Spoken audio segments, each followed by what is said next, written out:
Hi, Vicky. Hi, Shane. Are there things from your childhood that your parents did or said or things like that that you maybe at the time or maybe even now you look back and go, "Oh, I wonder why they did that," or now I understand why they did that. No, not really. I feel like I just like took their instruction as a kid and Oh. didn't ask any questions about it, or that's how I remember it at least. Parents might argue with me saying that, but and now I feel like I just still follow the things that they told me to this day. Like there are still places that my dad said that I shouldn't go when I was a little kid that I won't go now still. Oh my gosh, that is so fun. Yeah. What that is Like even like as an adult, you won't do this. even as an adult, like, there's a corner store in the town I grew up in where my friend lived down the street. My dad said I should never go in that store when I was a kid, and now I know it was because there was, like, ne'er-do-wells hanging out in the store, but n probably not still this many years later, Yeah, probably but, not. like, a 30 yeah, a years couple of later. years ago a couple of years ago, my mom was like, "Oh, pull over, I wanna run in there and get lottery tickets," and I said, "No, daddy said we can't go in there." Yeah. I love like mid late 30s Vicky being like, no, dad said we couldn't, so we Yeah, no, can't.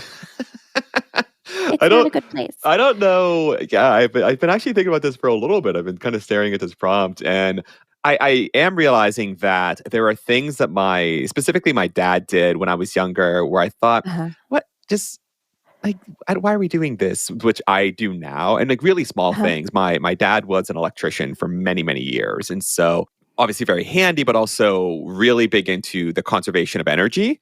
And Oh, so things like obviously turning off the lights, like in every single room, make sure you turn off the light. It doesn't matter if you're going to be yeah. gone like out of the room for 30 seconds and come back, turn it off. But there are two small things that I remembered. One is when you unplug something, Yeah. where do you grab the plug? Oh, at the base at the At the wall, don't base. pull on the cord. Oh my gosh. I have this Mhm. like, I think that if I unplug something, you like ripping the cord out, Yep. that I'm going to get electrocuted and die. I The whole understand that's not building would how burn down. electricity work. I have installed things in my house. Like I am actually pretty handy. But to this day, if I don't grab the base of something or if I see someone do it, I just cringe. I can't. Yeah. This one is really dumb. And I don't do this as much as I used to, but I used to have every single appliance that wasn't like a kitchen appliance, like every single Uh-huh. like my computer or printer or like even speakers or something like that. Yeah. Everything used to be plugged into a search bar. And to this day, many of those things are. If I Yeah. actively wasn't using it, the search bar gets turned off because I have in this my brain, my dad Mhm. basically It's told me still that it's drawing so much energy. It's not that it makes that much of a difference. So to this day, I turn search bars off so that it's not even drawing the little bit of energy that turns the light on.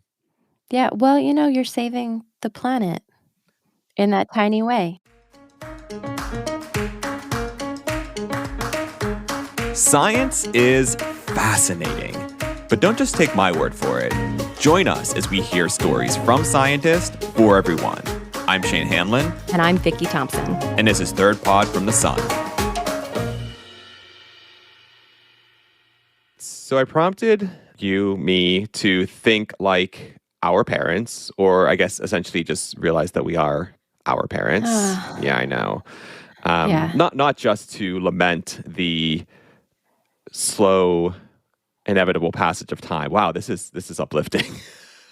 It's really and I don't need I feel like every time now that I think of my age or, like, things that I'm doing that are proving that I'm growing older, I think of you because of how much you bust me Oh no, we're in this about my together. age. Yeah, we are not that far Okay. apart. This is you and me together.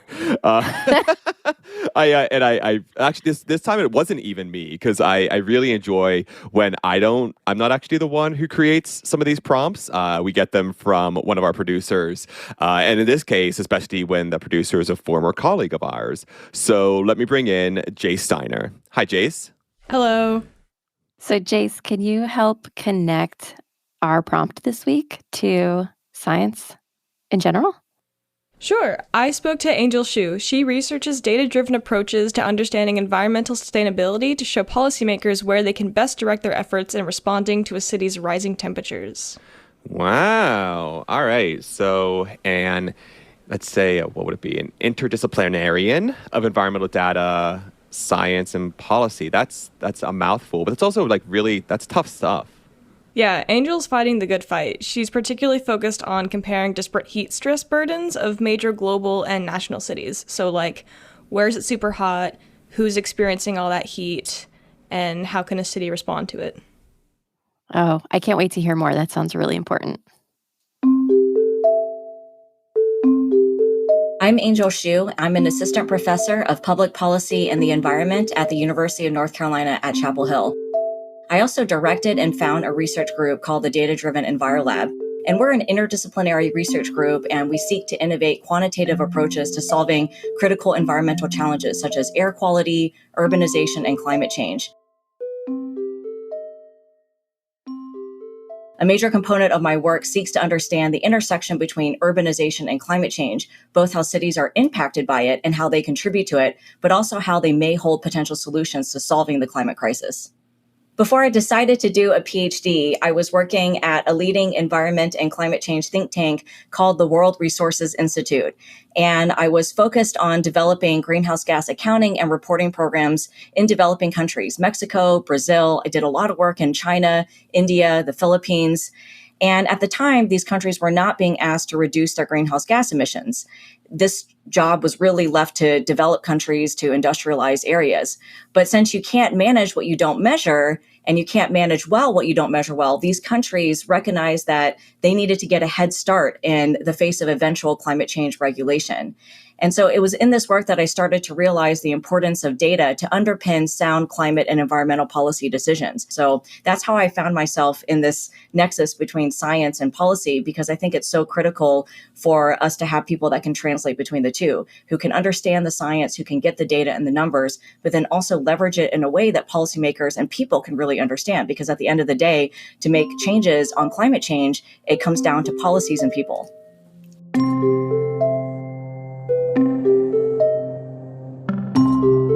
So I think I get the need for data in order to write policy, but I'm guessing this direct focus on quantifying climate change patterns in ways policymakers are familiar with wasn't always in practice. Right, and realizing the effects of climate change are happening now and won't be stopping is relatively new to politicians. Yeah, and without actual data, politicians rely on what they can see, which, as we know with climate science, isn't really where the right research is being done, the right way to look at it. Nope. Climate change affects different parts of the world in different ways, often invisibly. An example of this is the urban heat island effect, a silent killer, as Angel puts it. So I asked her to give me a rundown on what exactly the urban heat island effect is and why it matters. The urban heat island effect, or UHI for short, is the phenomenon by which cities are warmer than their rural surroundings. And so when we measure it, when we come up with a metric for the UHI, it's the temperature difference between urban and rural areas. And it's typically measured at night. And so obviously during the day, it's going to be hotter. But what we're really concerned about is the fact that urban areas, they tend to have large amounts of impervious surfaces like concrete, asphalt, and these materials can absorb and retain heat. And so this is particularly relevant at night when the sun is down and these materials, these urban structures, they can keep on and hold on to that heat and affect human health. But in addition to just the physical structures, the built environment, talking about asphalt and roads and buildings and concrete, also humans. So cities are density also of people, not just infrastructure. And so when you have transportation, people driving cars, motorcycles, other types of motorized vehicles, you've got factories and industry that are also generating and producing heat. That all contributes to the urban heat island effect. And did I mention air conditioning? They are sucking in air and then they're cooling the air inside. But then as a result, through the process of mechanical work, they're also generating heat that then can warm an urban environment. So it's both the infrastructure and also human density and population. And then if you've all ever been in a crowd and walking amongst a mass of people, human bodies are also generating heat.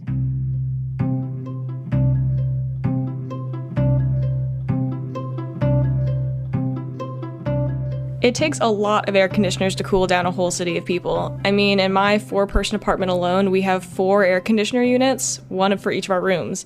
I didn't use air conditioners until I moved to New York. When I was setting mine up for the first time, I was so surprised at just how hot the exhaust air was. Oh yeah, I mean it's scorching. Cities are brutal in the summer. I mean we're in DC, and I love this area, but my biggest complaint with the area is just how hot it is. And frankly, it's just one, due to just being hot because it's summer, but two, because of these man-made machines and infrastructure that are built to cool the inside, but consequently make the outside hotter. I wouldn't be able to survive without my air conditioner. I'm a wimp when it comes to heat. I get dizzy and sweaty so fast. But even if you're not a lightweight like me, urban summers are dangerous no matter your tolerance. There are a lot of people who have different individual and personal baselines when it comes to thermal comfort and how heat may affect them. And not, maybe it doesn't result in heat stroke or dehydration, but there's been a lot of research and studies that have shown that heat is linked to loss of productivity, loss of mental focus and concentration. So there's a relevant metric here, which is called mean radiant temperature. And that's a measure of heat that's coming off of different urban structures. So buildings, you think about buildings being located close together, and heat can radiate and bounce in between these structures. If you've ever walked along a road in summertime, you can actually feel that heat radiating off of asphalt and pavement. So this mean radiant temperature is more relevant for human health, and it becomes intensified in an urban area. And with climate change, what we found through the Intergovernmental Panel on Climate Change, which just completed its 6th assessment report this past year, that heat waves and extreme heat and higher temperatures are expected to become more common. And so it's incredibly important also from a human health perspective to understand and research. So the urban heat island effect, UHI, can have direct and indirect impacts on human health and well-being. So the direct impacts could be heat-related illnesses such as heat exhaustion, heat stroke, dehydration, and people who may be vulnerable to these types of health-related impacts would be particularly concerned. So we're talking about the elderly, people who are 65 or over. Actually, heat-related mortality is the highest amongst this particular age group. So something around 39% of deaths amongst elderly people are somehow related to heat. So that's according to the latest CDC, the Center for Disease Control and Prevention statistics. And heat can also affect other types of comorbidities or other diseases that could be exacerbated by heat. And so diabetes is one example, cardiovascular disease, respiratory disease, these all can be triggered at elevated temperatures. And then also young children, so people who are under the age of 5, whose bodies cannot regulate their temperatures as well. You're thinking about small babies, and I'm a mom to 2 small kids, ages 3 and 5. I'm constantly trying to get my kids to drink water, but they often fight me on it. And so they're not necessarily recognizing, and that's one of the problems with heat stroke, is that it causes confusion and dizziness. And so you're not mentally as lucidly thinking during those times of stress. The heat in general is one of these silent killers, and yet it's not necessarily recognized, or as much public health attention is called to heat as being one of these vectors of death, in the same way that we hear about other events like hurricanes and flooding and other natural disasters.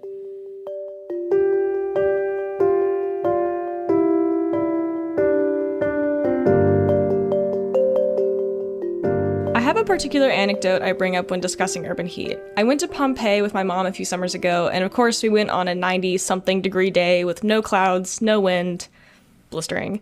My mom is obsessed with ancient Roman stuff, so we planned to and did end up spending 6 hours there. Pompeii used to be an urban area, but most of what's left is just the stone foundations. It's basically a giant pizza oven.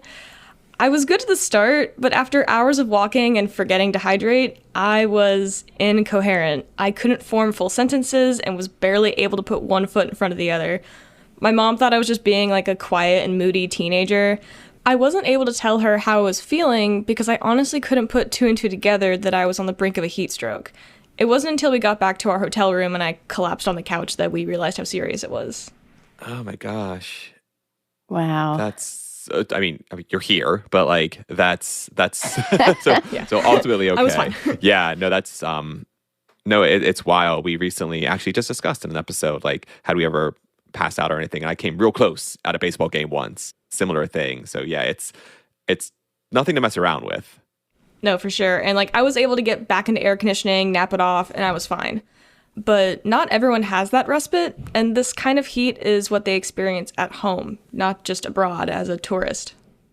So I think about the 2003 European heat wave, which the ministers and all the policymakers were basically asleep at the wheel when that disaster happened. And so they were not trained to recognize the risks of heat-related illness and what that actually looked like. So now they've done these epidemiological studies and gone back and tried to attribute heat-related deaths to that particular event. And it's something as high as 70,000 deaths now they think were actually related to that single event alone. So what methods do you use to study the urban heat island effect and the community's response to it? There are many ways that you can study the urban heat island effect. The most traditional way is just to use data from monitoring or weather stations. And most cities have these, and they may have several of them, or they may have them located in areas where they actually are away from cities. And so in Chapel Hill, where I am in North Carolina, most of the weather data that we get on our phones comes from a weather station that is located at the airport. But as I mentioned earlier, that's not necessarily where people are being affected by the urban heat island effect.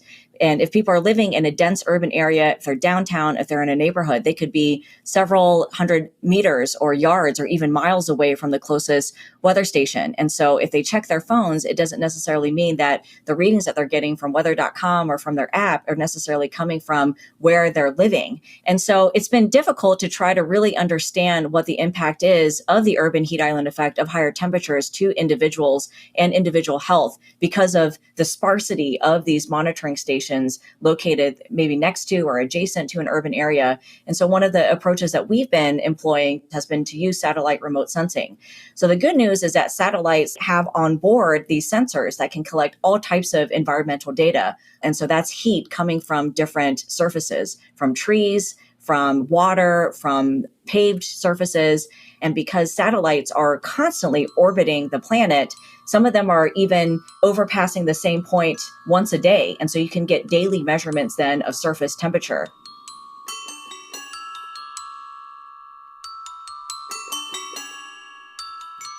So while it may seem more direct to measure city temperatures from weather stations on the ground, even they have bias. That's why using satellite data, which can collect temperature data multiple times a day across the whole city and surrounding areas, provides a clearer map of where the urban heat island effect is and isn't taking place, right? Right. And using these temperature maps that Angel and her team have collected, they can start to make connections between rising temperatures and vulnerable populations.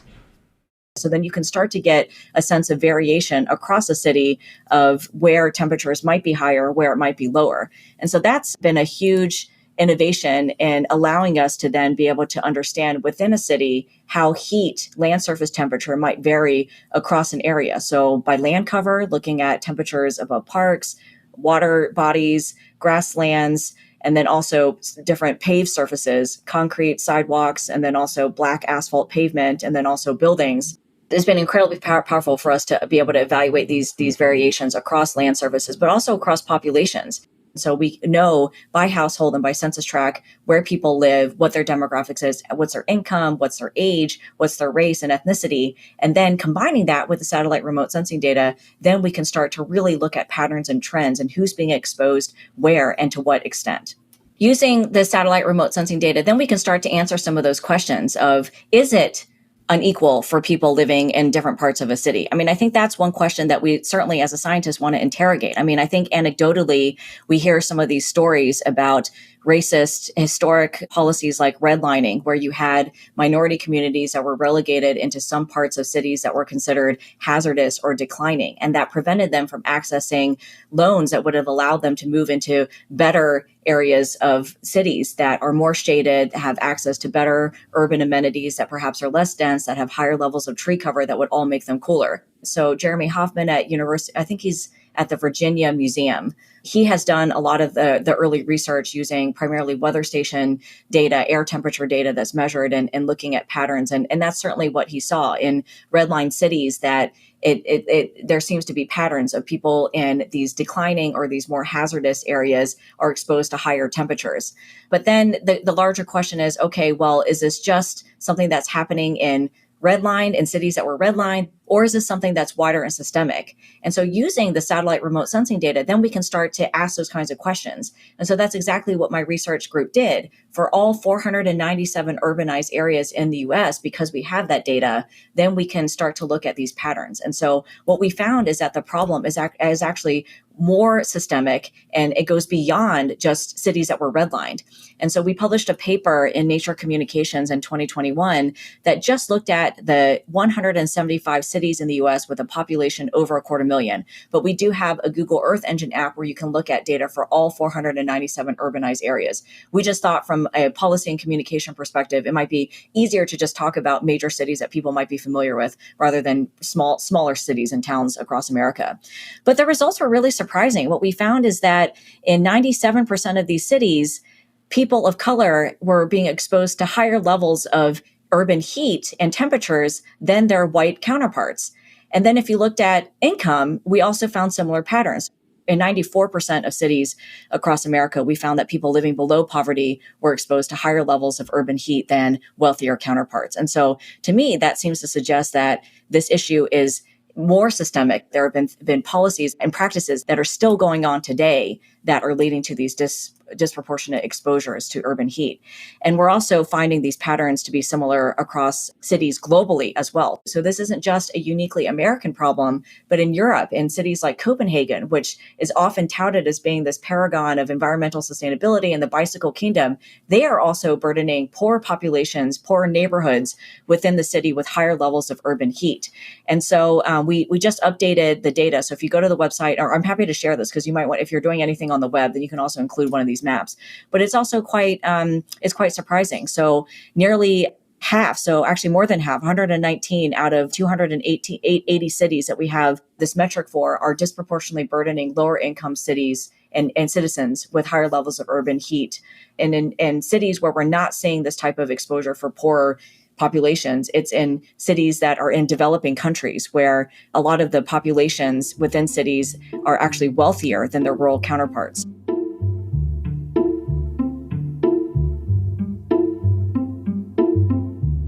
I assume that once you have the data, that's when you can start seeing patterns. Right. In this case, a pattern showing that those who experience disproportionately higher temperatures are more often in America and Europe, poor and people of color. Well, that's disturbing, but hopefully the embarrassment of underperforming in your sustainability efforts pressures policymakers to address these disparities. So when I started on this project, it was right after 2015 when the UN had just adopted these 17 global goals, the Sustainable Development Goals. And then looking at all the indicators that they specified, I noticed that they were not defined in a spatially explicit way that would allow for you to then evaluate whether or not cities are actually being inclusive in their sustainability efforts.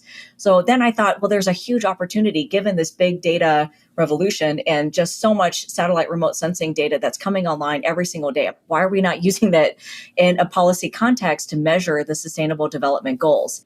I found some papers written by a colleague, Glenn Sheriff, who had spent many years at the EPA. He's an environmental economist. Now he's an associate professor at Arizona State University in the School of Sustainability. And he had written a lot about how you actually measure environmental justice using these metrics of distribution and trying to understand how different environmental goods or amenities might be affecting different populations. And it really does come down to this idea of a Gini coefficient, which is traditionally used to evaluate income equality at a national level. And so countries can use it to look at the distribution. Who has the most income? Do you have wealth that is evenly distributed across a population? And it's based on this idea of a Lorenz curve, which is a graphical representation of the distribution of income or wealth in a population. So it shows how much the total income or wealth is held by different portions of the population, ranked by the poorest all the way to the richest.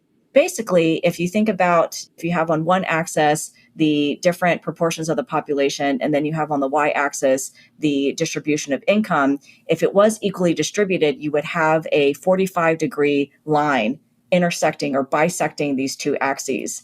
But then for most countries, income is not evenly distributed. And so it ends up looking like a curve below this line of 45-degree perfect equality.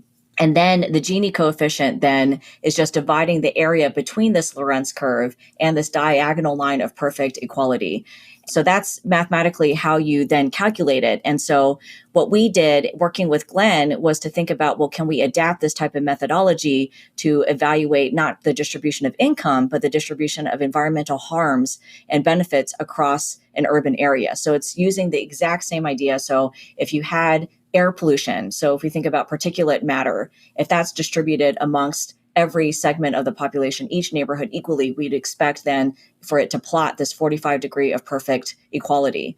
But then if it's burdening poor populations, then we might see this curve go above that line of perfect equality. And if it goes below, then it's burdening then more of the wealthier populations below that curve. And so if we could then adapt that, it might resonate more with the public and policymakers because they have some idea, okay, they can see, oh, this 45 degree line. And then we thought the visual representation of this curve could be really powerful in being able to communicate inequality. And so that's really the sweet spot of my research in my group. It's not just, I mean, there's a lot of very complicated math and a lot of complicated economics that you can do. But then I'm really interested at the end of the day of, well, how can we actually motivate policy change?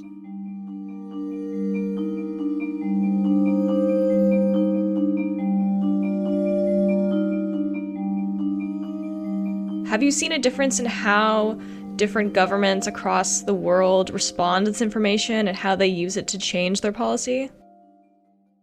In the summer of 2021, right when I actually moved to the Raleigh-Durham Triangle area here in North Carolina, I got engaged with the Museum of Life and Science here, which is based in Durham. They had applied for NOAA, the National Oceanic and Atmospheric Administration, to send them these sensors that they could mount on top of vehicles and bicycles and engage citizens to do high resolution heat mapping within the city of Raleigh and Durham County. And so I got involved in that campaign, and it was just incredible to see. They had something like 100 volunteers come and volunteer their time and drive around Raleigh and Durham at 3 times a day, in the morning, in the afternoon, and then also in the evening to collect this data. So I got so inspired. I said, we should do this for Chapel Hill and engage citizens. So we got the town of Chapel Hill on board and also Museum of Life and Science. We asked the Chief Resilience Officer, John Richardson, in Chapel Hill to say, if we were going to do this campaign on one day, what would be the neighborhoods that you've identified as being potentially the most vulnerable to extreme heat or climate change and high temperatures? And thankfully, town of Chapel Hill, they had already been thinking about this, and they developed a vulnerability map, and they identified 5 neighborhoods where there's a high concentration of people, low tree cover, and high built environment. And so on an incredibly hot day, August 28th of 2021, we had 40 volunteers, primarily students, and they took out handheld pocket lab sensors. These are consumer grade sensors that could measure air temperature and humidity every second. And then we could combine it with remote sensing data on land cover, land surface temperature, and other types of data, and train machine learning models to then develop high resolution maps that could give us at 10-meter resolution. So that's much better than that 1 kilometer spatial resolution that the satellites often can give you, to get a much more fine-grained look at individual exposure to temperature and also heat stress. The city of Raleigh and the sustainability office, they were able to see, okay, where are areas that are hot spots of heat and that are relatively warmer and hotter compared to other parts of the city. And they found that there were some roadways that were particularly hot and would affect communities living around them. So very shortly after, the city of Raleigh voted to allocate $77,000 to covering those roadways with titanium oxide, which is a very reflective material that could help to reduce the amount of heat in those areas. And so to me, that's just such a fantastic example of how data, high resolution data on heat and urban heat island, immediately led to decision makers making a policy and deciding to do something about it, and then mobilizing the city to then allocate resources.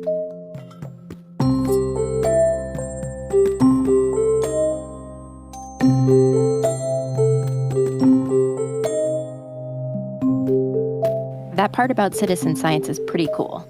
It's so satisfying to see the direct effects of the temperature data volunteers presented to the city leaders and the proper allocation of resources that will reduce heat stress going forward.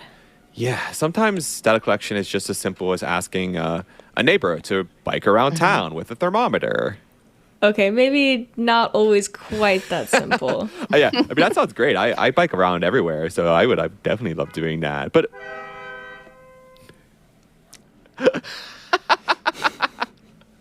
Oh, this is why I love like not live radio. It's fantastic. Yeah, they didn't like my idea of biking around town either with a thermometer. I know.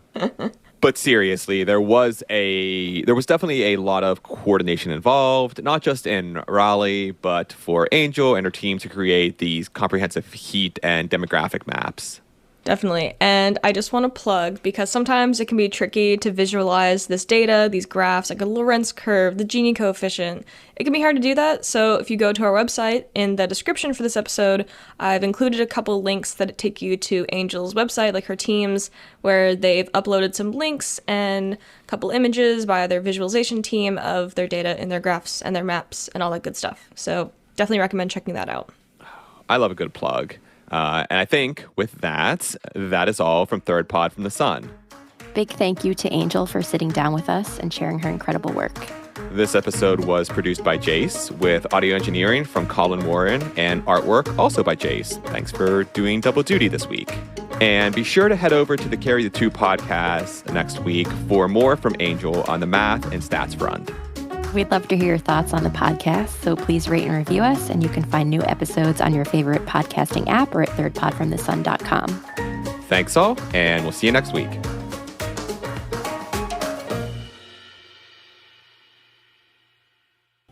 Do you hear that music? Yeah, what is that? That's just someone's going car. outside. No, every single day, at least a couple times, someone will be blasting music so loud from their car that it will shake the cars nearby and cause all their horns to go off. So there's like a solid minute where it's just like super loud music and then like 10 car horns. Oh my gosh. All the time. That's amazing. That's like All a the real time. classic city thing.